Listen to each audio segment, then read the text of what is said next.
Hello, everybody. Happy Monday. It is 1/20/2020. So, I hope you guys are having a great Monday. This is my son Ezra's birthday, his ninth birthday. So, we've been birthdaying it up today. Hey, Jane.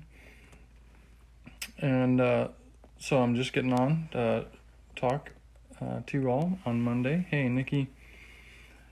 So, uh, I hope you had a great Monday. Hope you're having a great week so far. It's the kickoff of the week, and we can make this week an excellent one if we want to. So let's do that together. On Sunday, we talked about the power of words. We're talking about the power of our words to transform our life for good or the bad.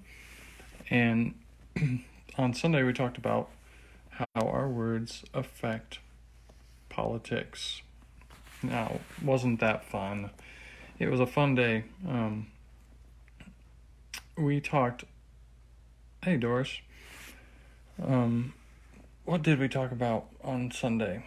How our words affect politics, and we talked about how crazy it is right now in the world of politics. Nicole, it is crazy how people treat each other, how people talk to each other in politics these days, and I think the theme verse that we've been talking about, Ephesians 4:29, says, "Let no evil talk come out of your mouth, only what is useful for building others up as is needed, so that your words may bring grace to those who hear it."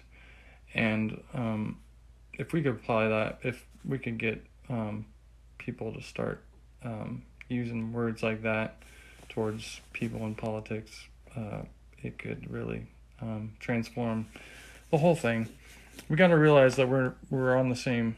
We're all part of the same planet. We're all human beings, even politicians. We're all actually in politics, whether we like it or not, because politics is just the arranging of people together. How people are arranging themselves, and how we do life together as a country, as a city, as a state. And hey, Joanne, yeah, it can be very sad how people treat each other, but it starts with us. It starts with us making a change in how we talk to each other, and how we talk about other people when they say something that we disagree with. Do you know that our country, is based on this idea of debate, having healthy debate with each other, and you listen to the other person, what they have to say, and then you respond to what they have to say in a healthy way and say, I hear what you're saying there, but this is my viewpoint on it.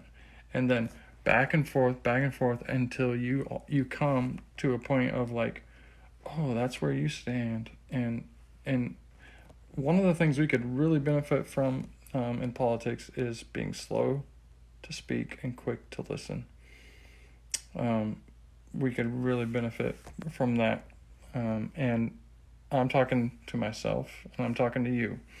It's not just the politicians that are on TV that have trouble with this, because I see it on social media, Facebook, which we're all on right now.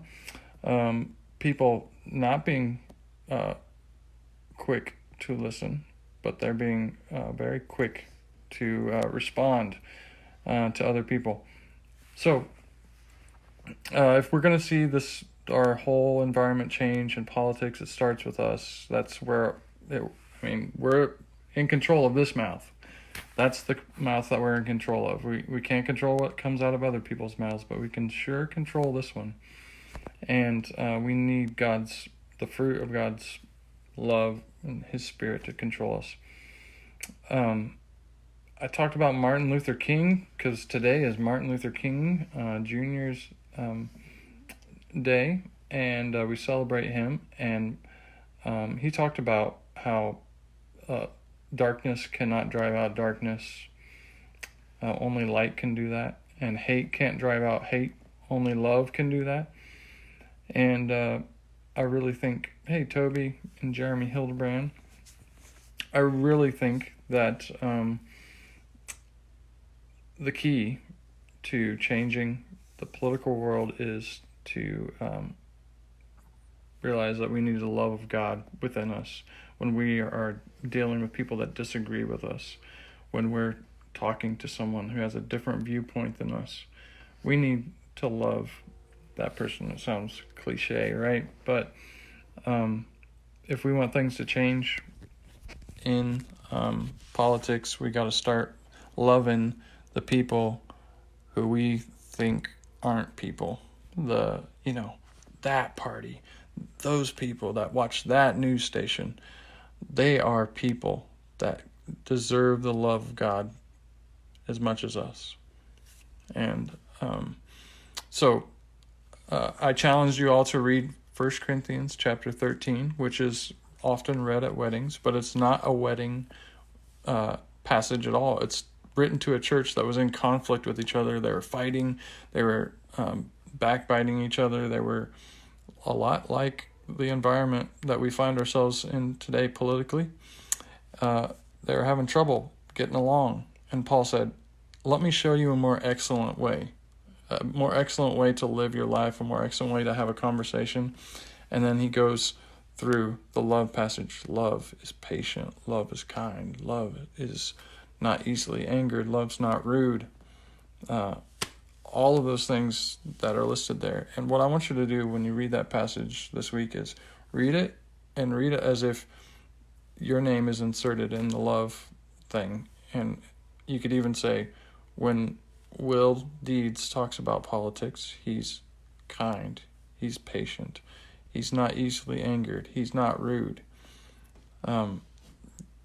Read through that passage with that as your focal point, and it'll just be like, whoa, I need the love of God to transform the way that I talk.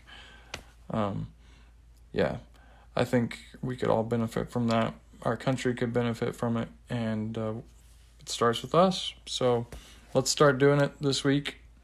Toby says, what a good message you gave on Sunday. Enjoyed. Thanks, Toby. That's very kind of you. The way to use your words to bring encouragement to me tonight. We can all use encouragement. Nicole, go Chiefs. Wow, you're really challenging me not to use hurtful words right now, Nicole, because really, you're going to root for the Chiefs on here, of all places. But I hear you. I'm just going to listen. I'm going to be slow to speak and quick to listen to you. And just say, go 49ers. Yes, the 49ers are in the Super Bowl, which is a great thing. I'm a 49ers fan from a long time ago because here's my story. I'm not a bandwagon jumper. When Joe Montana played for Notre Dame, he then was drafted by the 49ers and went and played for them. And there's this guy named Jerry Rice who became my favorite player of all time. Great receiver. And so now I've been a 49ers fan for a long time. I know some people aren't going to believe me. But I really do like the 49ers. So, hey, Karen's watching, and so is Jill Hebner. Man, this is like the time of night to get on. Look at all these people up late at night watching Facebook Live. Jeremy Hildebrand says Joe Montana. Yeah, baby. And now Jimmy Garoppolo is going to throw all over the place, even though he threw 8 times this past game. Anyways, you don't care about football. Use the power of your words this week to transform the way you talk. When somebody mentions politics, use it as an opportunity to show somebody love. And change the way you talk about politics. Don't come in with fists up, but realize that a good debate can happen if you respect the other person and you love them. You can still disagree with people. I'm not saying you have to agree with everything people say, but there's a correct way to disagree, and there's a wrong way to do it. So do it with the love of God. Don't be easily angered. Don't be rude. Don't blow your top. And love the other person. You guys have a good night. And have a great week. Love y'all.